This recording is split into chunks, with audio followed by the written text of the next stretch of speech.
12,460 nautical miles nonstop, 24 hours and 24 minutes in the air, 2 sunsets, 2 sunrises, 3 continents crossed without touching the ground once.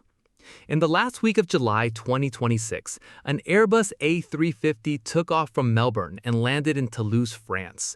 3.6 million people watched the flight live on Flight Radar 24, the longest flight in history. What Qantas is trying to do with Project Sunrise is something no airline has ever done: operate scheduled passenger flights of more than 22 hours non-stop. Sydney to London, Sydney to New York, direct. The technology now looks ready, but the question that could cost billions isn't whether the aircraft can handle it. It's whether the human body and the balance sheet can. First, it was speed. Then, it was efficiency. Today, commercial aviation already connects nearly anywhere on the planet without a stop. One by one, the last mandatory connections were eliminated. Almost all of them. A handful of routes remain that no commercial aircraft can complete non-stop, and the most emblematic of all is the one linking Australia's east coast to Europe. Sydney to London, 10,573 miles, nearly halfway around the globe. Today, anyone making that trip stops in Singapore, Dubai, or Doha, waits 2 to 4 hours, boards again. All told, the trip takes between 25 and 30 hours door to door. Eliminating that stop isn't a whim. For business travelers flying between Sydney and London, tens of thousands of passengers a year, every extra hour on the journey has a real cost. This is commercial aviation's last frontier, and Qantas decided it's going to conquer it. The decision makes geographic sense before it makes financial sense. Australia is the most isolated inhabited continent on the planet. Sydney is more than 10,000 miles from London and nearly 10,000 miles from New York. Any long-haul intercontinental trip out of Australia's east coast requires a stop. In 2017, Qantas officially launched the challenge. It called on Boeing and Airbus to develop an aircraft capable of flying non-stop from Sydney to London and to New York. The project's name carries history: Sunrise. The tribute goes back to World War II. After the fall of Singapore, Qantas operated Catalina flying boats from Western Australia to Sri Lanka. 33-hour flights carrying just 3 passengers and 70 kilos of mail. The crew watched the sun rise twice. They called them double sunrise flights.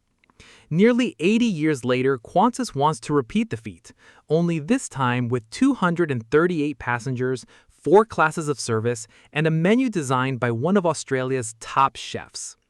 The project became reality in May 2022. Qantas ordered 12 Airbus A350-1000 ULR, ultra-long range, a multi-billion-dollar investment. The inaugural Sydney-London route is scheduled for October 2027, with tickets going on sale from February of that year. But why can't a standard A350-1000 solve the problem? Because a standard A350-1000, even as one of the longest-range aircraft in the world, can't fly 10,500 miles with a full commercial payload. It comes close, but close at 40,000 feet over open ocean with 300 passengers on board doesn't cut it. What Airbus did was essentially build a new aircraft on the inside.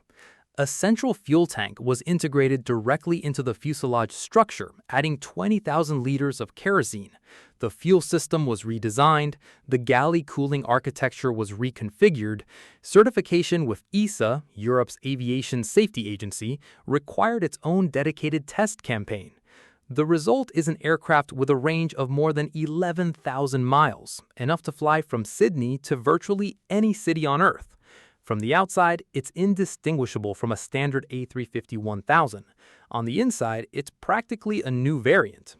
And that's exactly what the July 2026 test flight set out to prove. The first test flight of MSN 707, the first A350-1000 ULR built, took place on June 2, 2026, lasting just under 4 hours. 7 weeks later, the aircraft faced the real test. On July 23rd, it took off from Toulouse bound for Melbourne. It flew for 19 hours and 13 minutes, crossing Italy, Egypt, Saudi Arabia, and the Indian Ocean. But the outbound leg was the easy part. On July 27th, the aircraft took off from Melbourne back to Toulouse, this time by the longer route. Instead of retracing the Indian Ocean path, it flew east. It crossed the Pacific, passed over the United States and Canada, flew over Greenland, and only then descended over the UK and France to land in Toulouse on the morning of July 28th. 24 hours and 24 minutes, more than 14,000 nautical miles, the longest certification flight ever flown by a commercial aircraft. That flight wasn't a marketing stunt. It was extreme validation that the aircraft can sustain flight durations once considered impractical for scheduled service. The technology won, but that was the easy part. If technical capability were enough, 20-hour nonstop flights would have existed for years already.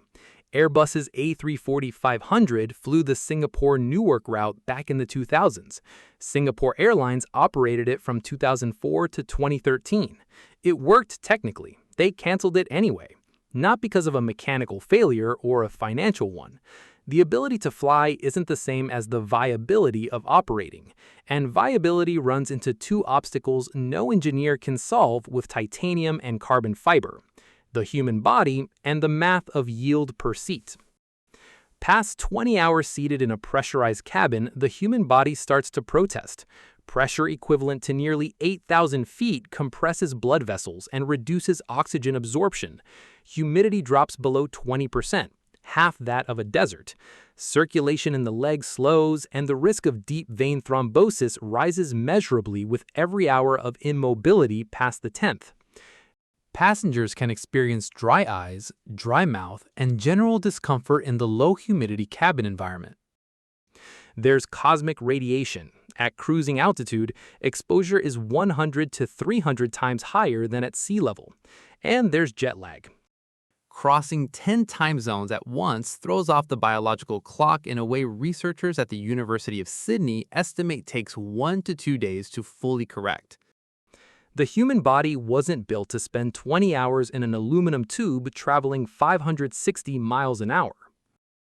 Qantas knows this, and it spent years trying to outsmart biology. The A350-1000 ULR cabin has 12 lighting scenes calibrated on circadian science: sunrise, sunset, awake, designed to pre-adjust to the destination's time zone and reduce jet lag before the plane even lands.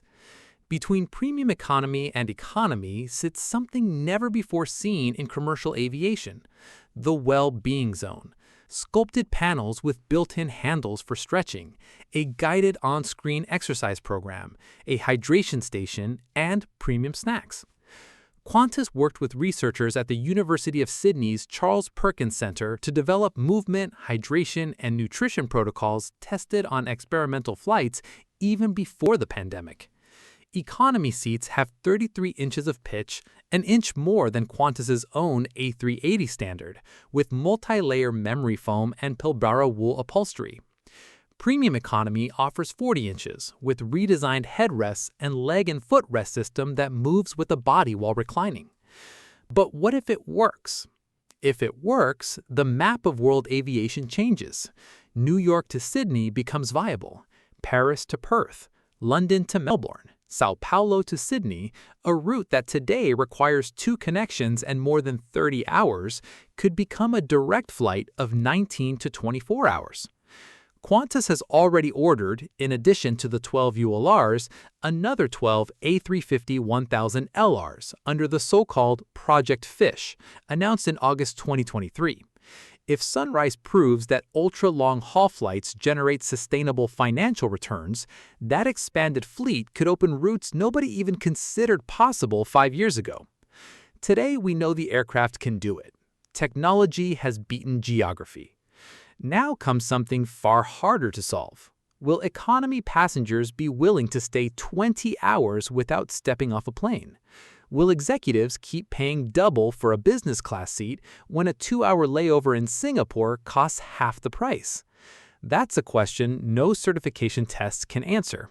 Only the first years of commercial operation will reveal whether Project Sunrise is aviation's next revolution or the next name on the list of projects that flew higher than the market allowed. Business has 52 suites with a sliding door and a 6.5-foot bed. First has 6 suites in a 1-1-1 configuration, the most spacious Qantas has ever offered. Every detail was designed for one specific job, making the passenger forget there are still 10 hours of flight left. But comfort costs space, and lost seats cost revenue. A standard A350-1000 carries between 350 and 410 passengers depending on configuration. Qantas's A350-1000 ULR carries 238. It's the lowest seat density of any variant 1000 in operation anywhere in the world. That's nearly 100 to 170 fewer seats than competitors flying the same aircraft. Of those 238 seats, only 140 are economy class. The other 98, more than 41% of the total, are premium, 6 first, 52 business, and 40 premium economy. The math is brutal. If the aircraft needs to generate enough revenue to cover 20 hours of fuel, 2 full crews, catering for 5 meals, overnight crew hotels at the destination, proportional maintenance, insurance, and depreciation, all with just 238 seats, the average fare per passenger needs to be substantially higher than on any conventional long-haul route. And the whole equation collapses. Project Sunrise's total investment runs into billions of Australian dollars. Capital expenditure peaked in 2026 with 1.2 billion Australian dollars committed in that fiscal year alone. 12 aircraft, each with exclusive modifications, separate certification, dedicated ground infrastructure, specialized crew training, new lounges, including a first-class lounge at Heathrow built from scratch. A single 20-hour flight burns more fuel, more crew hours, and more support logistics than any other flight Qantas operates. And the airline needs to do it at least once a day, 365 days a year, to justify the scale of the investment. One wrong call here doesn't sink a single aircraft, it sinks a decade of planning and billions of dollars in allocated capital.